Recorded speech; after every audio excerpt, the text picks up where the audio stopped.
Hello, it is I. Now, quirky features are usually seen in cars you've probably never seen on the road, like your Spikers, TVRs, Paganis, etc. However, you'd be surprised to know that quirky features can also be found in cars that you'd see every single day on the road. Cars that might even be parked up on the street right now. So here are 10 normal, everyday cars with interesting quirks and features. Now, before getting into this video, make sure to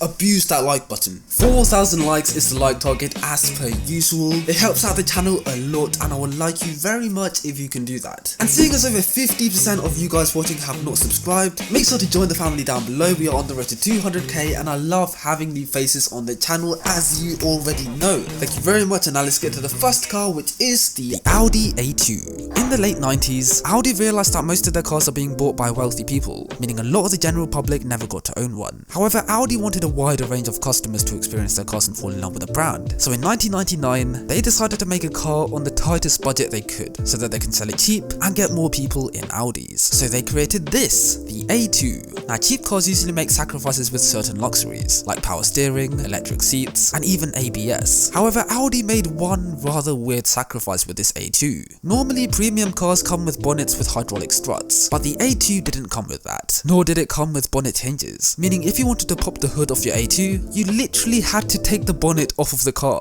Now, some people say that this is cheap, but I say it's race car, the Vauxhall Meriva. Now, in a lot of my videos, I've spoken about Rolls-Royce features being seen in many normal cars. For example, the Citroën C6 has Rolls-Royce suspension, the Mini Goodwood has the interior of a Rolls-Royce, and the Skoda Superb has the umbrella feature that a Rolls-Royce has. And surprisingly, Vauxhall have made a car with an iconic Rolls-Royce feature too. So which model is it? The classy Insignia? The stylish Emperor? Their burly Grandland X? Nope. It's their 2010 Vauxhall Meriva, which features suicide doors. Yep, this 10-year-old Vauxhall hatchback has the same sort of doors found on Rolls-Royce cars worth over £250,000. What do you mean? Suicide doors are also found in other normal road cars, such as the Mazda RX-8, the BMW i3, the new Fiat 500, and London cabs. But I had to mention the Meriva because it's a Vauxhall, the wish.com of the car world. So if you want a Rolls-Royce but don't have millions in the bank, just get yourself a Meriva. They're the same car pretty much. The Range Rover.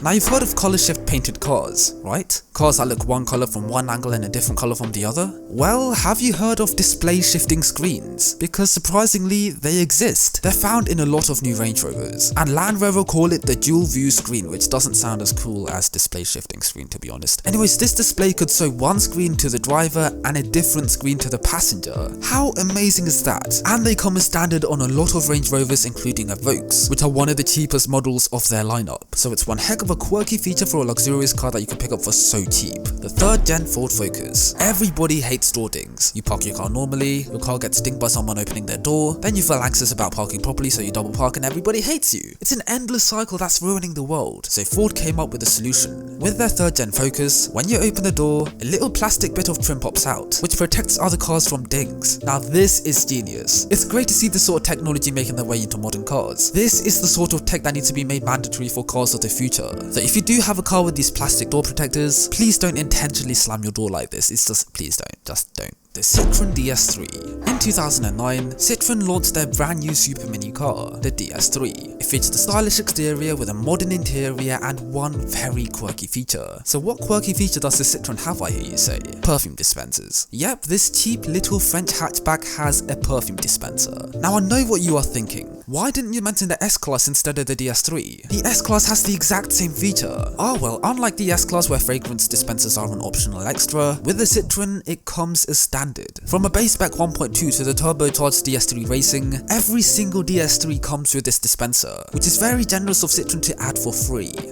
Mercedes. Ah, speaking of which, the Mercedes GLE. Now, if you've been on the internet, you've probably seen these videos of Mercedes SUVs bouncing. Well, believe it or not, this is not fake, nor is it aftermarket. In fact, both the GLS and GLE have what Mercedes call rocking mode, where the car, well, bounces up and down. Now, this may seem like a gimmick that's pointless, but it helps the car to hop its way out of deep sand if you ever took it off-road, which probably makes it sound even more pointless. But ignoring the fact that 90% of these SUV owners won't take the cars off-road, you cannot deny that this is one very quirky feature which had to make its way into the video. Regardless of whether the car can go off-road or not, this has to make its way onto every car in the world by law, because just look how fun fun it looks. It's like a lowrider. The 4th gen Honda Civic. If you saw an old 4th gen Civic driving on the road, you'd probably think nothing of it. It's just another old Honda driving on the road that you see every single day. However, this Civic, along with many other cars of this era, had one revolutionary feature which isn't even seen on cars of today, as the 4th gen Civic came with automatic seatbelts. Automatic seatbelts, how does that work? Well, it doesn't work, which is why you probably don't see them on cars of today. But basically, it's a seatbelt which automatically wraps itself around your chest when you sit inside of the car, only requiring you to manually put on the lap belt, which technically makes this a semi-automatic seatbelt. Unfortunately, however, this seatbelt system could sometimes be faulty, and some drivers forgot to put on their lap belt, making this concept dangerous too.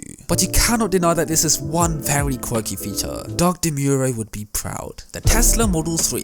Now, Teslas are notorious and loved for many reasons, from their revolutionary features to their immense torque, and of course their quirky features. One of my favourite features being the fact that you can literally play games inside of the car. They have an interesting selection of games, from Lunar Lander, Centipede, Tempest, Asteroids, Super Breakout, Missile Command, and Beach Buggy Racing 2, where you control your car using the actual steering wheel of your Tesla. How mad is that? Of course, this is found in every Tesla from the Model S onwards, but I had to mention the Model 3 seeing as it's the cheapest and most discreet car of their lineup. The Volvo S60R. Now, if you know me, you know that I love the S60R. 5-cylinder turbo engine, all-wheel drive, 4C suspension, I just love the car. It also has a quirky feature which is very obvious on Volvo cars which I've never noticed on this one, which are wipers on the headlights. Okay, yes, I know, headlight wipers are seen on pretty much every old Volvo, but I had to mention the S60R because it's weird to see headlight wipers on a high-performance Volvo. Anyways, I've never had any problem with my headlights getting covered in dirt or snow, so this feature does seem pretty pointless, but that's what makes it quirky. It's a pointless feature which people find cool, and if you don't find wipers on your headlights cool, then I'm afraid we cannot be friends. But we could be friends if you make sure that like button is pressed. Anyways, into the last car, which is the Kia Ceed. Now in 2012, Kia revealed their 2nd gen Ceed, which featured an interesting quirk which had only been seen on luxury cars at the time, where the car steers itself into a parking bay, only requiring you to press the pedals. And judging from Jeremy's face here, it definitely did impress him. Automated parking is now featured as standard in a lot of new cars, but it was pretty cool to see it in a cheap South Korean hatchback nearly a decade ago.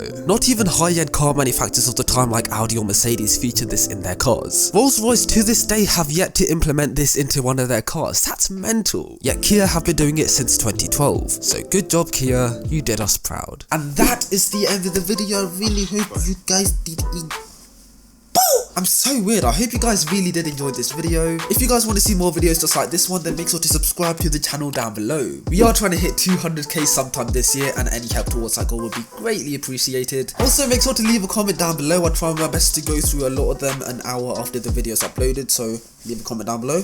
I might get to you. Thank you very much, and I'll catch up with you guys very soon. Until next time, have a good one, guys. Stay safe, stay inside. Until next time, cheers. My dinero's what I'm out to get. Sombrero, I get hat and then I'm out again. Got an A1 Chica with a drive like a 3 litre. That's what she needs D4, like the outfit.